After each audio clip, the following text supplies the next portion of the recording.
हमारे YouTube channel DJ Lavkesh भाई को लाइक सब्सक्राइब करना ना भूले।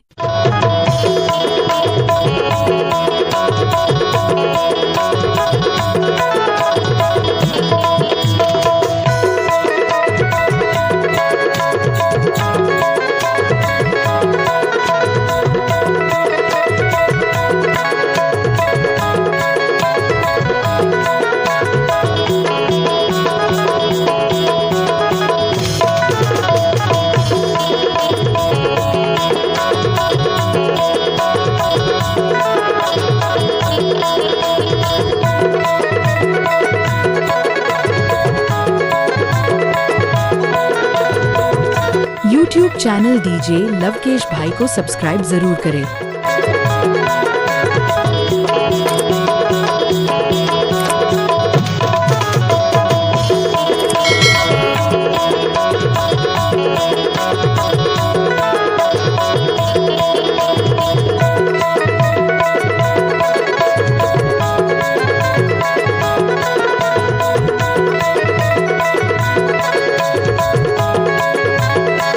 आपने सुना होगा लवकेश डीजे का नाम।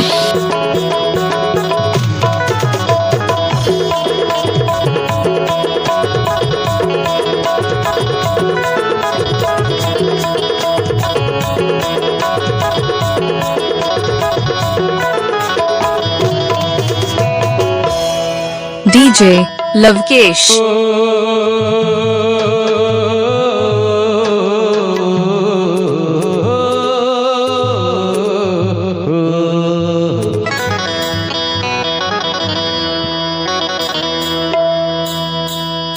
रेलो रेलो रेलो रेलो खेल लेबो हम बवन गणे कोया फूल दिना रे खेल लेबो हम बवन गणे कोया फूल दिना रे रेलो रेलो रेलो रेलो खेल लेबो हम बवन गणे कोया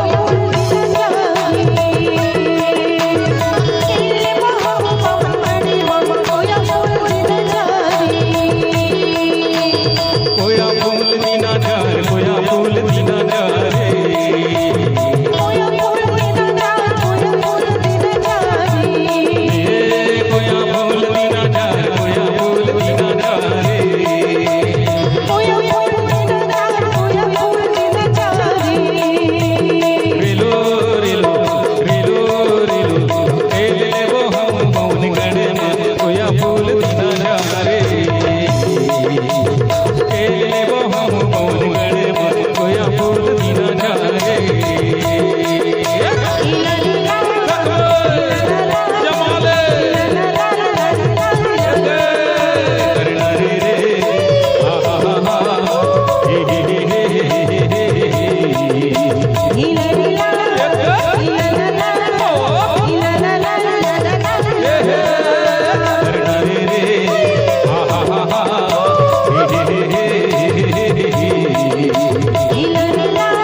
आपने सुना होगा लवकेश डीजे का नाम।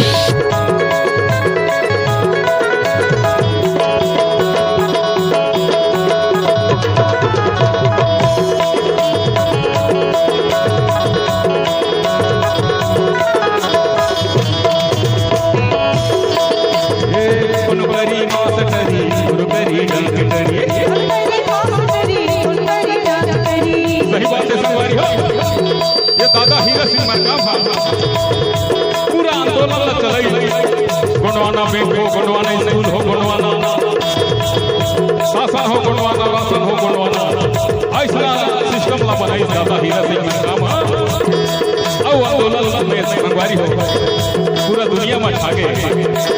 ये गुणवारी मास करी गुणवारी गाद करी गुणवारी मास करी गुणवारी गाद करी गुणवारी मास करी गुणवारी गाद करी गुणवारी मास करी गुणवारी गाद करी पर लिखे बनी का सुजान ये कोया फूल ना जाए पर लिखे बनी का सुजान ये कोया फूल ना जाए।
डीजे लवकेश आपका हार्दिक स्वागत करता है।